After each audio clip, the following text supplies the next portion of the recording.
என்றும் நேசமணி சமையலில் இன்றைக்கி நம்ம பார்க்க போகிற ரெசிபி குடைமிளகாய் கிரேவி தாங்க பண்ணியிருக்கிறோம். சாதம் சப்பாத்தின்னு இதை வச்சு சாப்பிட்டோம்னா அசத்தலாக இருக்குங்க. இன்றைக்கி பிறந்தநாள் மட்டும் திருமண நாள் கொண்டாடுற எல்லோருக்குமே என்னுடைய வாழ்த்துக்கள். இப்போ வாங்க நம்ம ரெசிபி எப்படி பண்ணலான்னு பார்த்துடலாம். கடாய் அடுப்பில் வச்சுக்கிட்டாச்சு. இதில் ஒரு 3 ஸ்பூனுக்கு ஆயில் விட்டுக்கலாங்க. 2 பல்லாரி வெங்காயத்தை இந்த மாதிரி கட் பண்ணி வச்சுருக்கேங்க. இப்போ நம்ம இதை கடாய்க்கு மாற்றிக்கலாம். கூடவே 2 குடமிளகாய் எடுத்துருக்கேங்க. இந்த மாதிரி நான் அதையுமே கட் பண்ணி வச்சுருக்கிறேன், இந்த மாதிரி பெருசு பெருசாகவும். இப்போ இதையும் சேர்த்துக்கலாம்.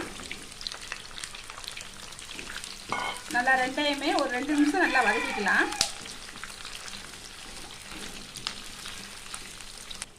பாருங்கள், குடமிளகாயும் வெங்காயத்தையும் ஒரு 2 நிமிஷம் நல்லா வதக்கிட்டாச்சு.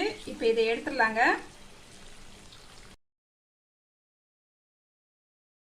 பாருங்க, இதுலேயும் 2 உருளைக்கிழங்க இந்த மாதிரி கட் பண்ணி வச்சுருக்கேங்க. இப்போ இதையுமே சேர்த்துக்கலாம்.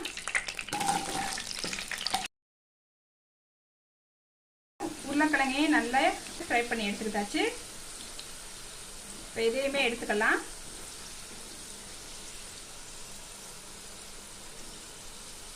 ரெண்டு பல்லாரி வெங்காயத்தை இந்த மாதிரி பொடிசாக கட் பண்ணி வச்சுருக்கிறேன். இப்போ இதை சேர்த்துக்கலாங்க.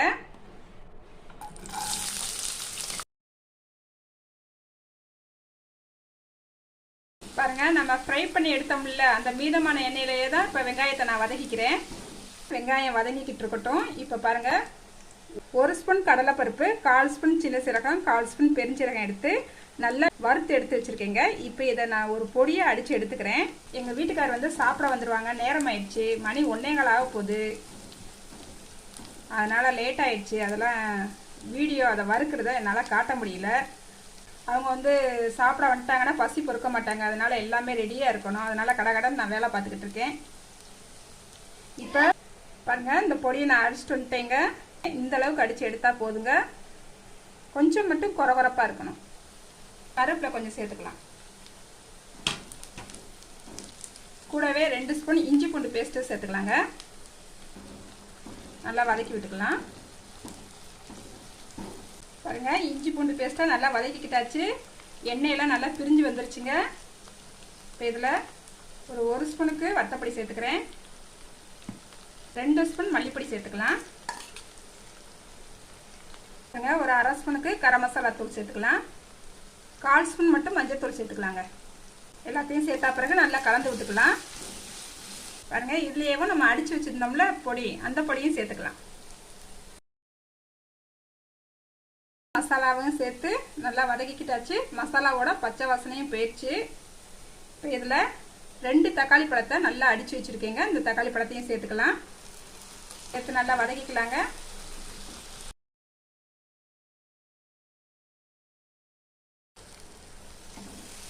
நல்லா எண்ணெயெல்லாம் பிரிஞ்சு வந்துருச்சு பாருங்க. இதில் கொஞ்சமாக மல்லிச்செடி போட்டுக்கலாங்க. மல்லிச்செடி சேர்த்து நல்லா வதக்கி விட்டுக்கலாம். பாருங்க, இப்போ 1 கப் தண்ணி ஊற்றிக்கிறேங்க. இதோட அளவு பார்த்தீங்கன்னா 300 ml இருக்கும். இப்போ இந்த கிரேவிக்கு தேவையான அளவு உப்பு சேர்த்துக்கலாம். ஒரு 2 நிமிஷம் மூடி வச்சிடலாம். அதுக்கப்புறம் பார்க்கலாம். ஒரு 2 நிமிஷம் ஆயிடுச்சுங்க. மூடி வச்சு பார்த்துடலாம். பாருங்க, எண்ணெயெல்லாம் பிரிஞ்சு நல்லா வெந்து வந்துக்கிட்டு இருக்கு. இந்த நேரத்தில் நம்ம வதக்கி வச்சிருக்கிற வெங்காயம், குடமிளகாய், உருளைக்கிழங்கு எல்லாத்தையுமே சேர்த்துக்கலாங்க. சேர்த்து விட்டு நல்லா கலந்து விட்டுக்கலாம்.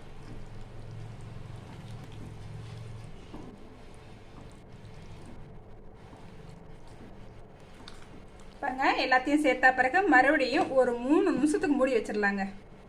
அடுப்பு சிம்ல தாங்க வச்சிருக்கேன். பாருங்க, நம்ம மூடி வச்சு ஒரு 3 நிமிஷம் ஆயிடுச்சுங்க. பாத்திரலாம். பாருங்க, நம்மளுக்கு கிரேவி நல்லா எண்ணெயெல்லாம் பிரிஞ்சு சூப்பராக ரெடி ஆயிடுச்சு. இப்போ கொஞ்சமாக மல்லிச்செடி மேலே போட்டுக்கலாம்.